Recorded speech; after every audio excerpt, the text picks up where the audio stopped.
Hai, Hanum. Hai. Apa kabar, Mbak Ivi? Alhamdulillah, baik, sehat. Hanum apa kabar? Kak Ivi, ya ampun, seger banget deh. Gimana kabarnya siaran di rumah hari-hari sampai hari ini? Aduh, aku sih yang paling seneng akhirnya bisa pakai lipstick ya. Karena kan di rumah aja. Kemarin sempat viral tuh katanya, aku bosan di rumah aja, cuma dasteran, nggak make upan. Katanya kan gitu kan. Oke, dan akhirnya sekarang ada kesempatan untuk dandan dan kita mau sharing sama semua penontonnya CNN Indonesia. Gimana sih, langsung kita masuk ke topiknya ya Kak Ivi. Ini kan sekarang di tengah wabah corona, betapa pacekliknya pundi-pundi rupiah ini untuk datang ke dalam rekening kita. Mungkin Mbak Ivi bisa sharing sedikit dulu, apa sih yang dialami mulai dari pertama kali pandemi corona ini mulai merebak dengan kerjaan-kerjaan Mbak Ivi sebagai freelancer? Yes, jadi it all started, saya rasa tuh waktu di bulan Januari, kan saya penyiar radio ya, saya siaran di Kiss FM. Nah sebenarnya tuh waktu coronavirus ini, isunya itu ada sebenarnya dari Desember kan di Wuhan. Yes. Tapi Januari itu sudah mulai tuh rame, ada beberapa video yang cukup viral juga, orang-orang dan juga tenda darurat di depan rumah sakit gitu kan, antrian orang-orang yang mau periksa itu tuh di Cina, tepatnya tuh di Wuhan. Saya tuh sebagai broadcaster tuh udah mulai memberitakan itu, dari orang yang sakitnya tuh 300 naik ke 500 ke 1000 gitu. Sebenarnya ini situasinya udah cukup mengkhawatirkan ya, tapi kemudian kayaknya tuh semua escalatingnya itu di bulan Maret. Nah di bulan Maret itu, di awal-awal Maret banyak pekerjaan itu yang sudah mulai gini, Vi, pekerjaan di bulan Maret ini masih tentatif dulu ya gitu. Jadi kita tanggalnya itu yang sudah ditentukan kayaknya masih belum bisa dikonfirmasi lagi gitu. Ini dari awal di approach nih ya, udah dibilang kayak gitu. Udah dibilang begitu dari awal Maret gitu. Nah, jadi dari awal Maret itu tuh sudah mulai ada beberapa pekerjaan yang sudah diberitahu gitu bahwa pekerjaan tersebut itu akan di reschedule. Tetapi sampai dengan pertengahan Maret itu sebenarnya saya sendiri masih memiliki beberapa pekerjaan yang dilakukan nih gitu sampai dengan pertengahan Maret. Saya ingat betul gitu ya, titik baliknya itu adalah di tanggal 12 Maret itu adalah hari terakhir saya bekerja sebagai MC gitu. Dan semenjak dari situ tuh 12 Maret gitu ya, hari terakhir saya bekerja sebagai MC. Selepas itu saya sebetulnya masih punya beberapa kontrak pekerjaan sebagai MC, tapi semua di tanggal 12 Maret itu semua pekerjaan itu mendadak langsung saya ditelepon dan dikatakan bahwa udah nggak ada lagi nih pekerjaan ini, kita harus reschedule, kita harus tunda, kita harus pending dulu untuk waktu yang tidak bisa ditentukan. Jadi dari pertengahan, saya rasa dari 15 Maret itu sampai dengan detik ini udah nggak ada lagi tuh pekerjaan saya, karena profesi saya juga sebagai selain penyiar radio adalah MC, itu udah nggak ada lagi tuh pekerjaan MC. Wow, jadi kurang lebih kalau misalnya bisa ditotal dari jumlah pekerjaan yang goodbye karena wabah ini ada berapa banyak Mbak Ivi? Saya itu kan kalau sebulan itu MC paling berkisar antara di 7 tuh maksimal, 7 sampai 10 lah ya gitu. Saya rasa dari pertengahan itu sampai dengan sekarang tuh adalah 10 pekerjaan yang batal gitu. Tetapi harus diketahui bahwa roda perekonomian keluarga saya dan suami itu sama-sama bekerja. Saya sendiri baru tahu nih istilah pekerja informal gitu. Saya selama ini nggak tahu tuh apa sih pekerja informal, tetapi kayaknya nama lain dari freelancer gitu ya. Jadi saya dan suami itu sama-sama bekerja. Pekerjaan utama kami itu sebetulnya adalah ya pekerja informal ini, jadi freelancer gitu. Jadi bisa dibilang sih terpukul ya, terus karena sekarang ini pemasukan ini kita tuh sekarang lagi cuman pegang dana kayaknya cuman untuk 1 bulan ke depan ini, habis itu udah nggak ngerti lagi deh gitu. Oh ya, apakah udah coba bicarakan gitu Mbak Ivi misalnya seperti alternatif yang harus dilakukan untuk tetap bisa mengisi si dana darurat ini supaya keberlangsungan kehidupan tetap bisa berjalan gitu? Nah, saya kan selain sebagai MC itu kan juga jadi communication trainer gitu ya, Hanum gitu. Nah, jadi sekarang ini lagi coba berupaya untuk bagaimana saya tetap bisa menjalankan profesi saya sebagai seorang trainer, jadi mengajar public speaking dan komunikasi itu dari rumah gitu. Tapi saya tuh juga mengerti bahwa ada kesulitan ekonomi ini tuh bukan terjadi di dalam keluarga saya aja, tapi semua orang. Jadi saya lagi mikir, aduh, saya pengen juga lagi dipikirin lah gitu, bagaimana caranya supaya saya bisa give back dalam arti bisa ngajar secara free, tapi juga ada ngajar-ngajar yang saya berikan biaya, tapi biayanya tuh ya ringan aja lah gitu. Jadi nggak, sekarang itu saya nggak terlalu profit oriented, cuman untuk ya sama-sama bisa kasih angin-angin segar ke saya, plus saya juga bisa give back juga gitu. Oke, kalau another plan kan maksudnya gini, ketika pemerintah sudah memberikan warning bahwa mungkin status darurat ini akan berlangsung sampai di akhir bulan Mei nanti. Apa plan yang akan dilakukan Mbak Ivi sampai akhir bulan? Karena maksudnya sekarang kan radio pun tetap masih bisa bersiaran walaupun dari rumah, dan Yes. Apakah penghasilan dari radio itu tidak bisa terlalu menutup keseluruhan operasional rumah tangga begitu? Ya, saya bersyukur saya masih bisa bekerja di radio. Jujur ya, saya tuh baru kerja di radio lagi itu awal Januari 2020 ini. Jadi Allah tuh emang baik banget sama saya. Dalam arti kata apa? Dalam arti kata kok bisa saya jadi siaran radio lagi, yang mana itu bisa menjadi pegangan utama keluarga kami nih sekarang. Tapi memang bisa dikatakan kami kan punya utang, ya, utang ke bank. Jadi rumah ini, rumah yang sekarang saya tempati bersama dengan keluarga itu tuh statusnya masih kredit gitu ya. Dan jadi sebagai pejuang KPR sih terus terang saya tuh berpegang sekali kepada pekerjaan-pekerjaan di luar sebagai penyiar radio, karena kalau mengandalkan dari situ aja tentunya tidak cukup gitu, walaupun memang itu alhamdulillah sekarang ini menjadi pegangan utama. Nah, upaya yang saya lakukan adalah sekarang ini terus terang saya tuh lagi mencoba berkomunikasi dengan pihak bank. Ya, saya mencoba berkomunikasi, saya coba katakan, saya coba kirim surat, saya coba telepon, pokoknya sekarang ini mungkin bank tempat saya ajukan kredit itu mungkin udah enak kali ya, karena tiap hari saya teleponin. Ya, gitu loh Han. Pokoknya saya teleponin terus tiap hari, terus saya kirimin surat, karena saya sih nggak mau ngomong bohong gitu, maksudnya saya cuma bilang saya juga bisa kok memberikan bukti-bukti bahwa apa keadaan keuangan saya secara bank tuh finansial ya, statementnya tuh terganggu gitu. Oke. Begitu, Oke, sekarang berbicara bagaimana akhirnya Mbak Ivi dan suami untuk tetap bisa memberlangsungkan kehidupan.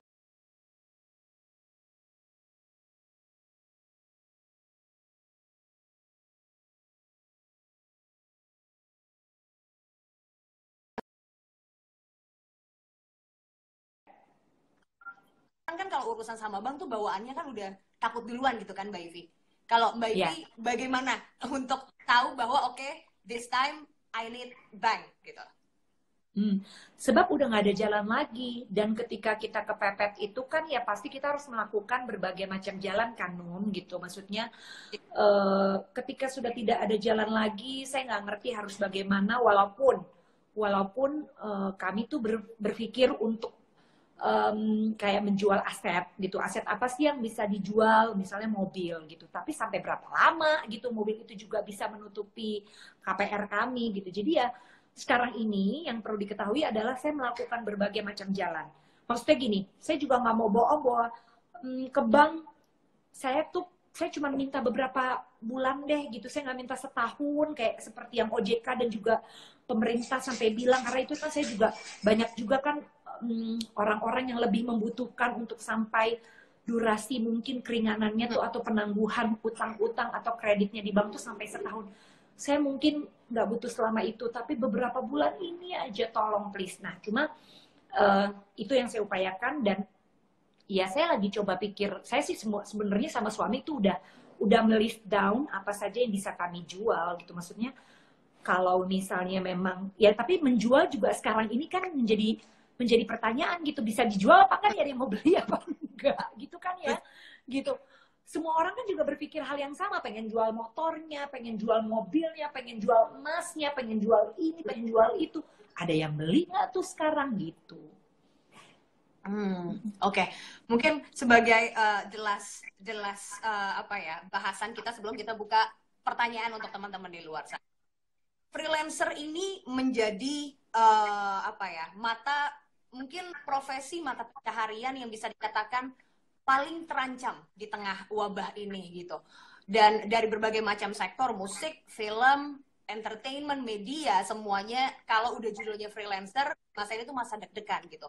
Mungkin Mbak Ivi ada nggak sih ingin disampaikan kepada mereka dan kira-kira apa hal yang bisa mereka lakukan pertama untuk bisa menyelesaikan permasalahan yang sedang mereka alami? Oke, saya rasa setiap orang tuh sekarang udah harus unleash their potential ya gitu. Jadi yang biasanya selama ini masak cuman enak dan dimakan sama keluarga sendiri mungkin sekarang bisa dijual kali gitu. Yang selama ini misalnya mungkin punya bakat olahraga tapi kemudian cuman disimpan sendiri gitu, mungkin sekarang bisa coba ngajar online kali atau misalnya apapun gitu. Jadi coba pikirin skill-skill yang selama ini tersembunyi dari kita, siapa tahu bisa menjadi penghasilan. Coba tolong kita sama-sama sama suami tuh gali lagi apa ya dari bakat-bakat kita berdua, skill yang bisa dijual dan menghasilkan gitu kan. Itu yang pertama sih. Yang kedua mungkin pengetatan gitu kali ya, pengetatan apa nih pengeluaran-pengeluaran yang nggak penting gitu ya.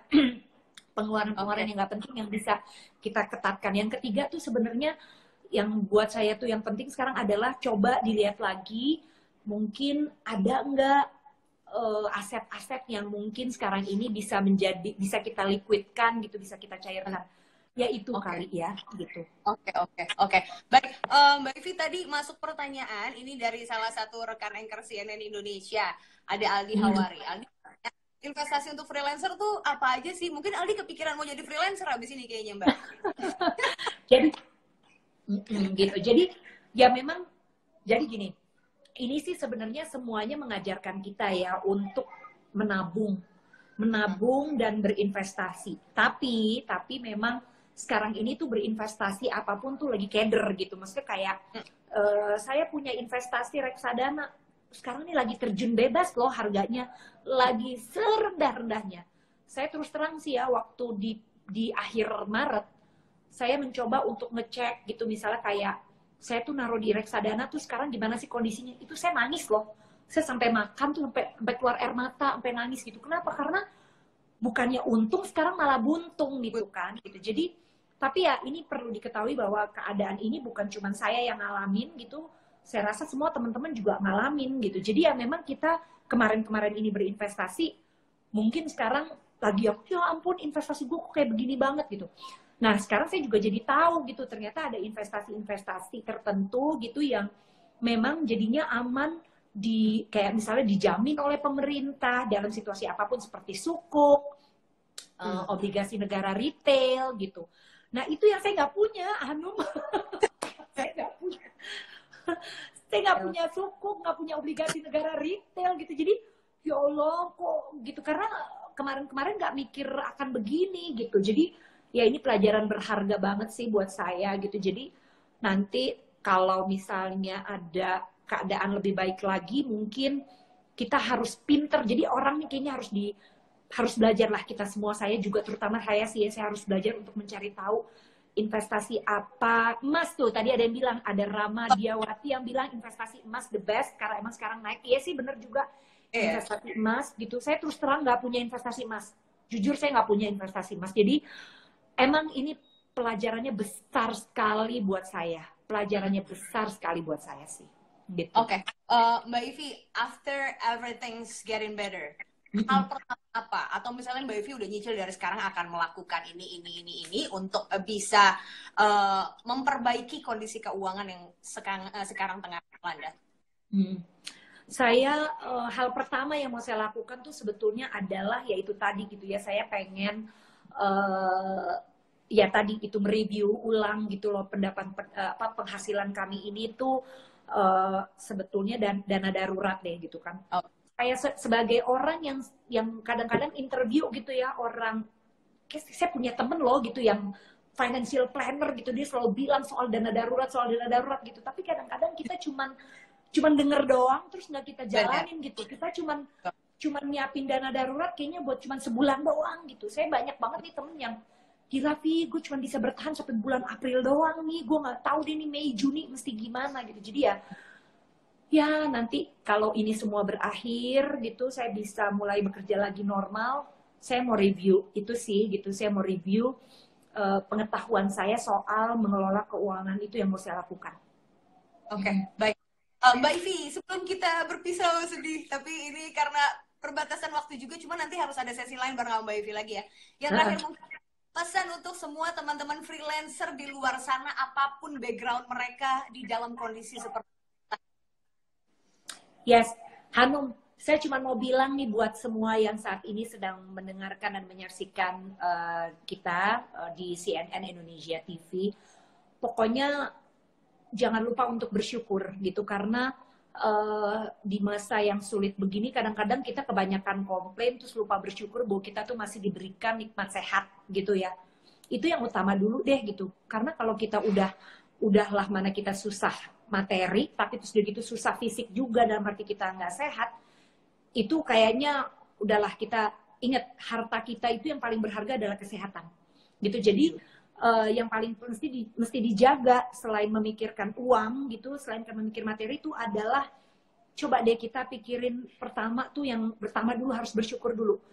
Jadi coba list apa yang mesti kita syukuri. Pertama misalnya bersyukur bahwa kita masih sehat, bersyukur kita masih punya keluarga yang penuh cinta, bersyukur bahwa masih ada bumi ini yang siap untuk kita tinggali gitu. Jadi bersyukur sebagai seorang muslim, dan saya rasa di agama manapun saya ajak kita semua untuk sekarang ini adalah saatnya kita untuk memberikan pujian kita yang paling kepada Tuhan yang menciptakan kita itu deh gitu ya. Jadi buat saya sekarang adalah coba kita sama-sama berikan gini loh, berikan kekuatan doa kita tuh kepada Yang Maha Kuasa agar ini semua segera berakhir. Saya soalnya gini, maaf ya kalau jadinya kok kayaknya kesannya jadi kayak jadi ustazah ya Eke ya. Saya kayak ustazah. Maaf banget, tapi gini loh. Iya karena apa ya, nggak ada daya upaya tanpa pertolongan dari Yang Maha Kuasa. Jadi buat saya sekarang ini adalah yang satu bersyukur, yang kedua jadi dengan bersyukur itu tentunya kita harus banyak berdoa, yang kedua, yang ketiga coba belajar gitu. Di masa kita nih sekarang lagi karantina, kita pasti diminta untuk belajar. Nah belajarnya itu belajar apapun gitu ya. Jadi coba dilakuin ini, bersyukur, berdoa, dan belajar gitu loh. Very nice. Bersyukur, berdoa, belajar. 3B dari seorang Ivi Batuta. Dan tentunya semua yang di sini kita berdoa, semoga kondisi ini segera berlalu dan Mbak Ivi cepat bisa segera dilipat gandakan pundi-pundi rupiah semua yang masuk sesegera mungkin. Amin, kita semua habis ini bounce back. Cuan semuanya, cuan semuanya, benar banget. Itu seperti salah satu slogan CNN, pokoknya cuan begitu. Iya. Baiklah Mbak Ivi, makasih banyak ya, thank you so much udah join sama kita di sini. Sama-sama, terima kasih. Performnya, bye bye. Halo. Hai Mbak Anum. Hai. I'm so sorry ya, kita sedikit mengalami masalah sambungan. Aduh. As always, seperti tadi Hanum bilang kan, nah sekarang banyak orang kerja dari rumah, pasti akan halaman internet bandwidth-nya makin kurang ya. Betul banget, dan itu yang dialami semua orang. Kita kayak adu balap sama banyak orang untuk internetan akhirnya gitu ya. Kondisinya sehat? Sehat. I hope you're also staying safe and healthy. Oke. Sekarang sudah berapa lama dari pertama kali pemerintah melakukan status darurat ini sampai sekarang kerja dari rumah udah berapa lama nih? Nah, sebelum kita mulai ya, pertama-tama saya harap semua penonton dan keluarganya mereka ada keadaan dalam kondisi sehat dan aman ya. Dan sebenarnya di F&B bisnisnya kita bukan hanya di abnormal atau bujangan saja, tapi seluruh F&B industri ini dampaknya mulai dari tanggal 16 Maret ya. We call it as a Black Monday. And then 16 Maret sampai tanggal 22 itu penjualannya itu lumayan cukup drastis drop karena kondisi ini.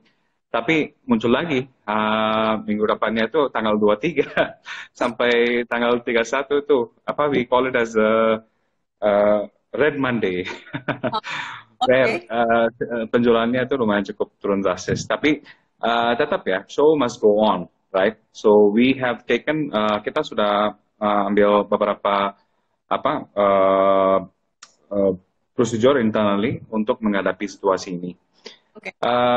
Pada hari yang sama juga, mulai dari 16 juga, kita sudah langsung koordinasi dengan tim operasionalnya kita untuk mengambil langkah-langkah proaktif ya. Saya ceritain sedikit.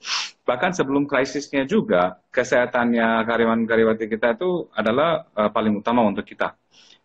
Apalagi dengan kondisi yang ada seperti ini kan, kita harus make sure satu langkah yang lebih majunya itu seperti apa. Betul. Which is making sure kita ada SOP di place and menjalankan untuk cek suhu badan bukan hanya untuk karyawan-karyawati, semua vendor yang masuk untuk antar, semua ojol, abang-abang dan non ojol yang masuk ke wilayah kita, gerai kita, semua consumer kita juga, dan making sure kita lumayan cukup pada stok untuk sanitizer, hand gloves sama maskers juga, dan disinfektan terutama. Nah, setiap 30 menit sekali kita di stores gerai-gerai abnormal sama bakso bujangan kita itu kita disinfektan aplikasi untuk meja dan kursi dan lain-lain juga. Nah, itu 1 minggu yang sebelumnya ya. Tapi sekarang dengan berkembangan ini kondisinya ini berkembangannya ini setiap hari nih ada kabar baru dan ada development baru gitu kan. Jadi kita ambil, dan apalagi dengan beberapa peraturan masih abu-abu dan masih belum jelas, tapi dari sisi kita harus ambil keputusan yang lumayan cukup tegas untuk make sure our employees and customers are safe, right? Itu prioritas nomor utama. So, beberapa cabang mulai dari besok sampai minggu depan, kita beberapa cabang akan milih dan sediain hanya untuk take away sama online delivery saja. Okay. Dine-in kita menyarankan untuk dine-in itu jangan, walaupun kayak ada beberapa cabang kita, ada gerai kita kan ada di Restaria. So Restaria kan nggak mungkin bisa untuk take away atau untuk delivery saja kan. Jadi mereka minta tetap mau pengen buka, tapi dengan kondisi sesuai dengan SOP-nya kita. Jadi setiap konsumen yang masuk kita harus menyemprotkan disinfektannya sebelum mereka masuk dan cek suhu badan dan lain-lain. Dan SOP-SOP yang kita sudah terapkan sejak tanggal 17 Maret itu harus wajib diimplementasikan gitu. Ya, ujungnya kalau kita lihat ya mereka juga kan harus bayar, making sure avoid any layoff or whatever it is kan, jangan sampai cabangnya tutup gitu kan. Mereka juga harus hidup dan survive dengan kondisi saat ini, tapi dengan SOP sesuai dengan apa yang kita terapkan gitu. So, keselamatan karyawan dan pelanggan kita itu what more is more important ya, paling utama gitu. What more can be important than that, right? Untuk kantor, untuk back office staffnya kami mulai dari tanggal 17 Maret juga kita bikin work from home scheme, tapi dengan tim A sama tim B. Nah itu kita jalanin mulai dari tanggal 18 Maret sampai 31. Tapi mulai dari tanggal 31 kita 100% make sure semua back office staffnya kita itu working only from home. Jadi kita untuk yang back office semua ya? Yes. Dan back office semua kita menggunakan tools seperti Zoom, Google Meet, sama Zoho People untuk membuat mereka tetap fokus dan produktif dengan kondisi saat ini juga gitu. Nah, untuk Oke. karyawan-karyawati kami di lapangan, kami memantau kondisinya kesehatan.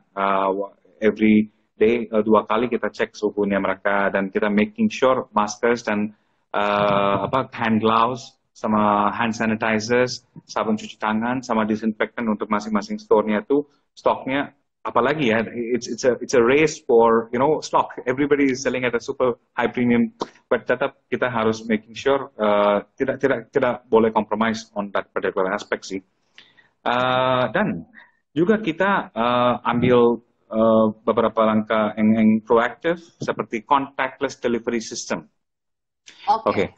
What is contactless delivery system? Itu bukan hanya minta ojolnya supir ojolnya bang ojolnya untuk antar makanannya di doorstep atau di reception atau apa. No. Contactless delivery itu mulai dari pemilihan bahan bakunya kita. Mulai dari vendornya kami.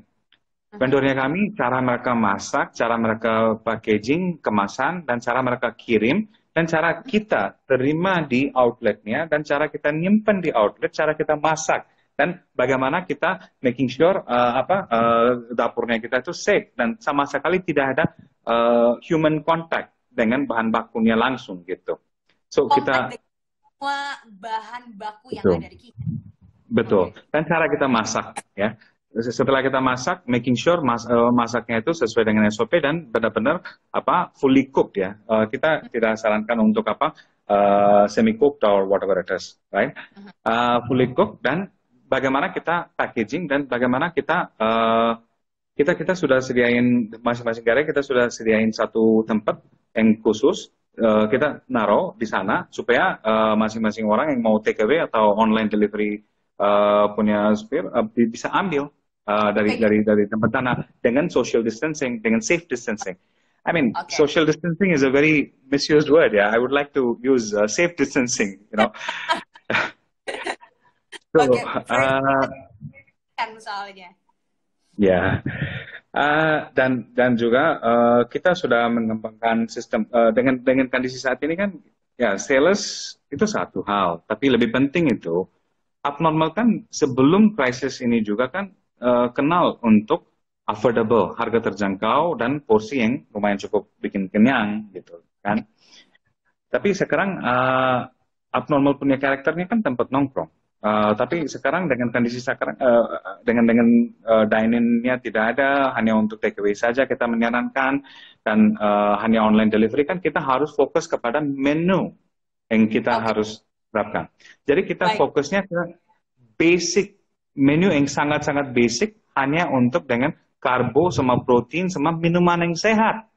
Orangnya tidak akan cari kopi lagi, orangnya tidak akan cari boba lagi, orangnya bukan cari yang warna-warni lagi, orangnya akan mencari minuman yang sehat gitu. Baik, Pak Nirmal, kan kalau itu tadi kita berbicara tentang SOP yang sudah dijalani oleh CRP Group ini dalam hal ini berarti abnormal dan juga bujangan begitu ya. Kalau lagi ngomongin soal bagaimana kondisi perekonomian sekarang, mungkin banyak orang di luar sana yang juga punya bisnis F&B, mereka harus mau nggak mau facing the truth tentang efisiensi karyawan, begitu loh. Sekarang kalau saya tidak salah, di CRP Group ini ada total kurang lebih 180 tenant di seluruh Indonesia, baik itu franchise ataupun yang memang cabang, ya. Dan total hampir 3.000 karyawan di sana. Apakah sudah ada jaminan dari CRP Group ini untuk tidak melakukan efisiensi kepada karyawan? Efisiensi to the point aja ya, maksudnya di sini kan PHK kan. Kita sangat menyarankan kepada semua franchisee kita juga dan internal juga itu menghindari dari hal tersebut. Walaupun kita harus melakukan beberapa kumpulan dan beberapa inisiatif untuk tetap dapur kita masih hidup dan karyawan-karyawati kita itu masih bisa dapat kerja gitu. Nah, salah satu contoh itu adalah dalam 10 hari tim IT kita sudah berkembangkan fitur pesan antar. Dulu kan kita punya aplikasi abnormal itu hanya untuk pay at table. Jadi bikin konsumen lebih nyaman untuk datang langsung duduk di meja, scan QR code di meja dan langsung dapat makanannya di meja. Tapi sekarang kita harus satu langkah yang lebih maju untuk antar makanannya ke rumah mereka gitu. Jadi fitur ini within just a matter of 10 days, our IT team work day and night untuk aktivasi ini dan efektif. So supaya tetap kita bukan hanya tergantung dengan online-nya saja, online delivery partner seperti GrabFood sama GoFood-nya saja, tapi delivery mandiri juga ada gitu. Just to show you how this app look like. Dulu cuma ada tombol. Dulu cuma ada tombol. Betul, aplikasinya formalnya sendiri. Dan good news-nya dalam 2-3 minggu lagi menunya Bujangan juga kita akan masukin di sini supaya pelanggan-pelanggan yang favorite kita itu bisa tetap pesen dari sini dan free delivery as long as 3 km radius. So setiap karyawan-karyawati kita masih bisa produktif, masih bisa stay in the group, right? Baik, Pak, untuk mungkin yang terakhir karena lagi-lagi waktu juga yang harus memisahkan kita. Apa sih, tadi saya juga selalu pengen nanya, harus ada tokoh ataupun ada orang yang bisa mengajak teman-teman di luar sana yang mungkin usahanya belum sebesar Abnormal dan juga Bujangan tempat Bapak berada sekarang. Apa yang harus mereka lakukan ketika F&B ini suddenly tiba-tiba semuanya harus tiarap dengan kondisi yang demikian adanya dan entah tahu sampai kapan gitu. Apa yang harus mereka lakukan? Customer behavior-nya saat ini kan berubah ya. Jadi orangnya tidak terlalu comfortable atau nyaman dengan pesan dari luar. Karena mereka takut apakah plastiknya ini masih ada corona atau makanannya lebih baik saya masak di rumah dan lain-lain. Justru dari CRP kita sudah keluarkan paket seperti ini untuk cook from home. Bukan hanya work from home tapi from home kind of concept. Ini adalah paket ayam, ini 4 pieces bareng sama sambal di sini. Kita langsung bisa masak di rumah gitu. Either kukus atau goreng, ya.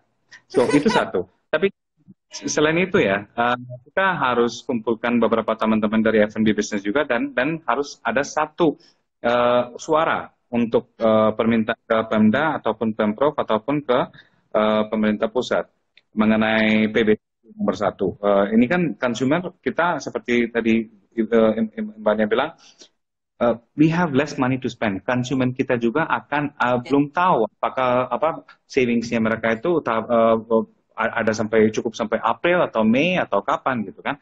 Jadi kita harus sediain menu yang sangat-sangat affordable. Justru dari Abnormal kita sudah keluarkan menu-menu hanya untuk 10.000 dan 15.000 saja. Hanya untuk supir-supir abang sama nonnya ojolnya saja, tapi untuk consumer favorite-nya kita juga. Jadi kita juga engage dengan consumer kita untuk bikin macam-macam program. Tapi karena waktunya mepet, saya langsung to the point aja untuk F&B business PB1. PB1 ini kenapa sangat penting karena ini bukan berarti kita mau ambil manfaat ya. Kita mau hilangkan PB1 supaya kita bisa kasih benefit tersebut kepada consumer. 10% itu lumayan cukup besar dari situ kan. Dan kita juga minta ringanan dari PLN walaupun itu 9.000 ke bawah atau 9.000 ke atas, tetap F&B business-nya itu kan hidup dari 3 hal ya, bahan baku 1, sewa, SDM sama utilities-nya. Jadi kita harus satu suara dan minta pemerintah pusat untuk kasih diskon untuk macam kayak gas sama untuk listrik dan untuk internetnya juga. Right, betul. Oke. Dari sisi baiklah.